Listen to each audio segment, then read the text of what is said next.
Hi, and welcome back to my channel. In today's video, I'm going to give a little bit of a preview of the SCASL list. One thing that I have done for several years now, probably 4 at least, is I have read through the nominees for the SCASL list, and I will link the video in which I give a description. This is an award, South Carolina Librarians, School Librarians Association list. I forget what the acronym stands for now, that this Association of School Librarians, they put together a long list of sorts of nominees. And the people who actually vote on which book gets this award are the students, which is really cool. It does also mean that a book like The Shadows Between Us by Trisha Levenseller, which I gave half a star last year, won. Yeah. But, I mean, kids, they're going to enjoy. People can enjoy what they want to enjoy, which totally fine. But I wanted to take a look as a preview for this. And I'm actually going to be shifting more of my emphasis, more of my focus on the YA list. But I am still going to read the middle grades list. And the reason for my shift towards more of the YA, at least in the books that I will pick up and add to my classroom library, it will become more evident in a few weeks when I talk about some things that are changing for me personally. So there's a couple things that I noticed. One, I have read a lot more books on both of these lists thanks to the Goodreads Choice Awards list, which I figured would probably happen because they do try to include a lot more recent reads. That being said, the second thing that I noticed is that sometimes books included on here are books that already have sequels released and have sequels released that have been out for a little while, because I think they go back at least 2 years. So the first thing that I want to do, I am going to have the graphic up, probably on this side here, of all of the nominees and the book covers. Right here, what I have with me paper-wise, which I'm going to be referring to for the titles, is just the list. It does not have the covers. So the first thing I'm going to do is I'm going to talk about the books that I have read already on each list, what I thought about them, and perhaps give a ranking. And then I'm going to talk about the books that I have not yet read and give an updated number of what that TBR is going to be. And this is something that I hope to finish this summer. So the first book on the middle grades list that I have read is Alone. And I read Alone because it was one of the Goodreads Choice Awards nominee. It's sort of a dystopian story where this girl ends up completely on her own because she had wanted it, like her parents are not together anymore. She's going back and forth between the houses. She wanted some time on her own, but because of she wanted to sneak out and have this sleepover, and then all of a sudden everyone in town is evacuated and like everything's empty and she can't get a hold of anyone. And so she has to survive for probably 4 or 5 years, I think. And it's a really intriguing concept. It's just not my type. So I rated it fairly high, but it wasn't a stellar read. Next we have the darling, Amari and the Night Brothers. And I remember in that reading vlog where I read it, just wondering if I missed something, because every single review of this that I have seen gives a huge, overwhelming, glowing review. It's doing all sorts of new things. It's amazing. It felt average to me. I've read books like this before. I did appreciate what B.B. Alston did with how sometimes you can add the fantastical element in to shine more of a light on something that needs to be addressed. And he definitely did that with how being a magician is perceived in Amari's world. And I did really appreciate that. I think the writing is super solid. I don't have anything negative to say about the book. I just don't understand the overwhelming love. It was a 3.5 star read for me, which is not bad. It's like a B+. I guess I would rank, I don't know, I'm about even for Alone, Amari and the Night Brothers at this point. The next we have is Ground Zero by Alan Gratz, and I also read that for the Goodreads Choice Award, which I also read Amari and the Night Brothers for. I've read a lot by Alan Gratz. You can tell that he is a former teacher, when he takes on these different aspects, he makes connections that you wouldn't necessarily think of at first. And I've read several books now that center the 9/11 story and surviving 9/11 or things that happened because of that. And I've seen it done well and I've seen it done poorly. And I think Ground Zero falls in the middle for those. So again, I think I'm going to stop trying to give a ranking unless something really is above, far above, or far below. Because right now, all three that I have read so far from this list, pretty even. Next we have two that were at the top of my list. One I read in time to vote, or at least in the time frame of the Goodreads Choice Award. One did not come in until afterwards. And the first of those is The Shape of Thunder by Jasmine Warga. Stunning. I knew after reading her book, Other Words for Home, that I would love this book. In The Shape of Thunder, you have two girls who were best friends who were tragically impacted by an event caused by the brother of one that caused the death of the sister. And it was a school shooting. The brother of one girl was the shooter. The sister of the other was one of the victims. And they are best friends. Their families were super closely tied. And both of these girls struggle with how to deal with what has happened and the fallout from their friendship and the fallout with the families and what they're going to do and the shame that the one girl's family feels and how they are definitely not dealing with it well. Stunning. Definitely a 5-star read. The other one is Starfish. Starfish was the unexpected read for me out of the Goodreads Choice Award because I did not expect, based on the cover, to really enjoy this book.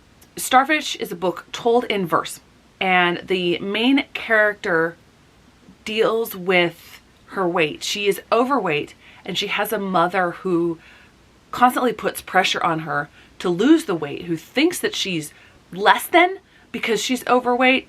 There's just an unreasonable amount of pressure on her, and there's lots of other things going on. But the one thing that is good is that the father advocates for the daughter to be able to see a therapist and to be able to work through and really gain a healthy mind. Because that, I mean, just like our body, we need to work on our mind as well. And I'm struggling to put into words how much I love this and how needed I think it is. And that often happens with books that I really love. So those are the 5 books that I have read from the middle grades list. Now there are a few on here that are written by authors that I love, and authors actually that I have read books from recently. And one of those is Santiago's Road Home by Alexandra Diaz. And I just read the sequel to The Only Road. And I loved The Only Road. I think that was a 5-star read for me. The Crossroads, which was the sequel in that duology, was only a 3.5. So I don't know where Santiago's Road Home is going to fall. And I don't know if this is a continuation in the series or not. So it'll be, because there's the road, the word used in there. I don't remember a Santiago, but it'll be really interesting to see what take Alexandra Diaz has on all of this. The other one is Fighting Words by Kimberly Brubaker Bradley. This book I know is already on my to-read list. I have seen really good things about it. I don't know necessarily what it is about, but I just read The War That I Finally Won, which was the sequel to The War That Saved My Life. And I, again, my cliche phrase, I absolutely loved it. So I'm really excited to read another book by Kimberly Brubaker Bradley. The other books that we have on the list, only one that I am familiar with is just because I've seen it around my school, and that is Twins by Varian Johnson. The other books that we have on here that I will be reading are All He Knew by Helen Frost, The Brave by James Bird, The Canyon's Edge by Dusty Bowling, City Spies by James Ponty, Cleo Porter and the Body Electric by Jake Burt, Closer to Nowhere by Ellen Hopkins. That one intrigues me because what I know about Ellen Hopkins' books is that I have only read her YA books, so I'm interested to see if this is a book that might be miscategorized or perhaps on both lists, but they tend to deal with drug-related things, at least her one series that I didn't end up reading anything but the first book, so we'll see about that one. The In-Between by Rebecca K.S. Ansari, Measuring Up by Lily Lamont, The Stitchers by Lorian Lawrence, Turn It Out by Jamie Summer, and Turtle Boy by M. Evan Wolkenstein. So there you have the books for the middle grades list.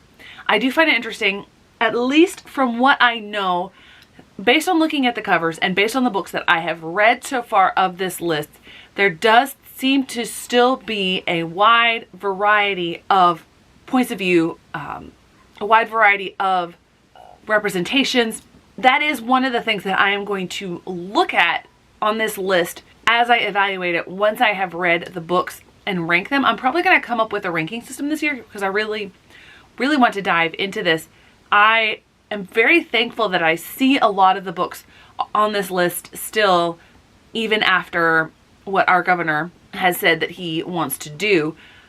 As far as I know, I do not see any LGBTQIA plus representation on here, at least of the books that I have read. I do not know much, if anything, about the other books, but I would definitely mention that.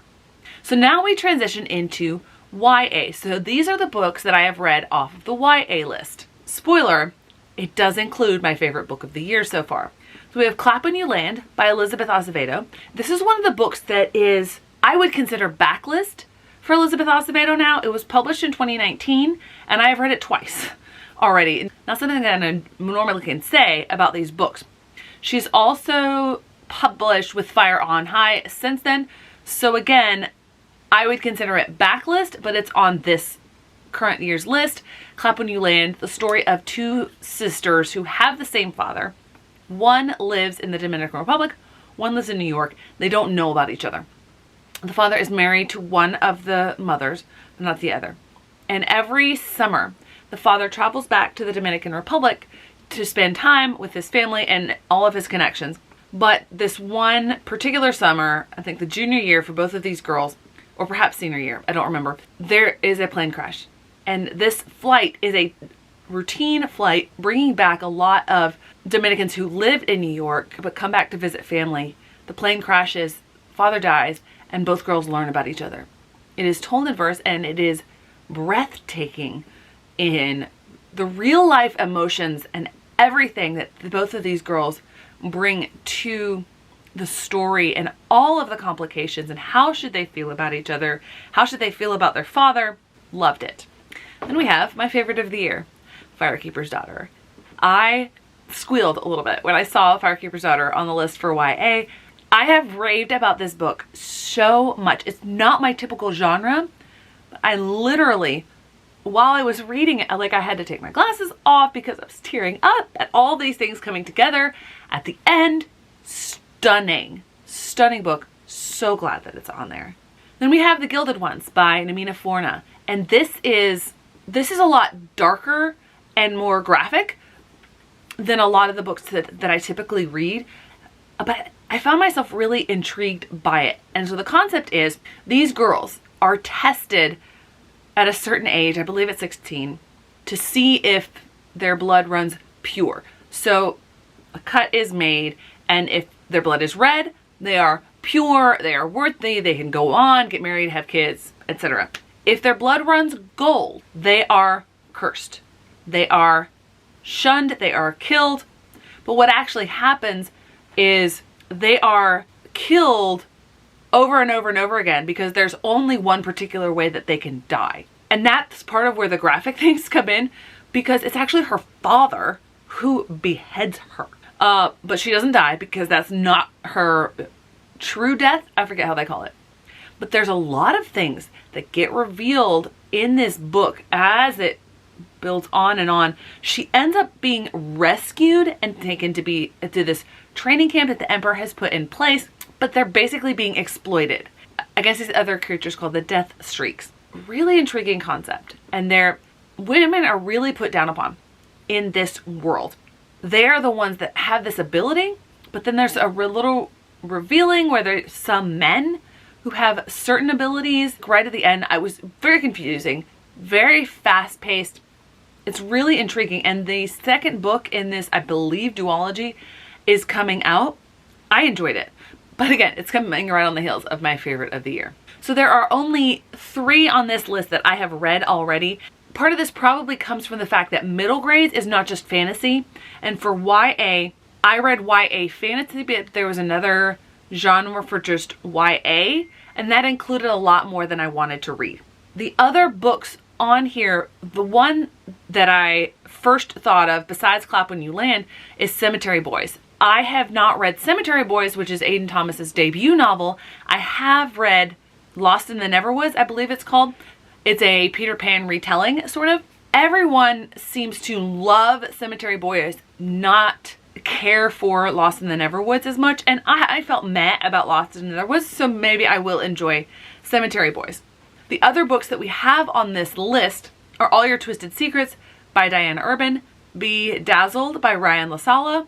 Yeah, it's 2 words. I don't like that pun. Anyway, The Bridge by Bill Koenigsberg, Charming as a Verb by Ben Felipe, Displacement by Kiki Hughes, Grown by Tiffany D. Jackson. That one is going to be really hard-hitting. The Inheritance Game by Jennifer Lynn Barnes. The 3rd book in that series has already come out, so I'm not sure why The Inheritance Game is on this list. Legendborn by Tracy Dion. So I will say that a few books so far are already on my TBR that I wanted to get to, like The Inheritance Game, Legendborn, and then a little bit later, The Ravens by Cass Morgan and Daniel Page. This Is My America by Kim Johnson. And those are ones that were already on my radar, and now I'm definitely going to read them because they're on here. And we also have More Than Maybe by Erin Hahn, Prepped by Bethany Mangle, This Is Not the Just Show by Anna Carey, Unscripted by Nicole Kronzer, and Watch Over Me by Nina LaCour.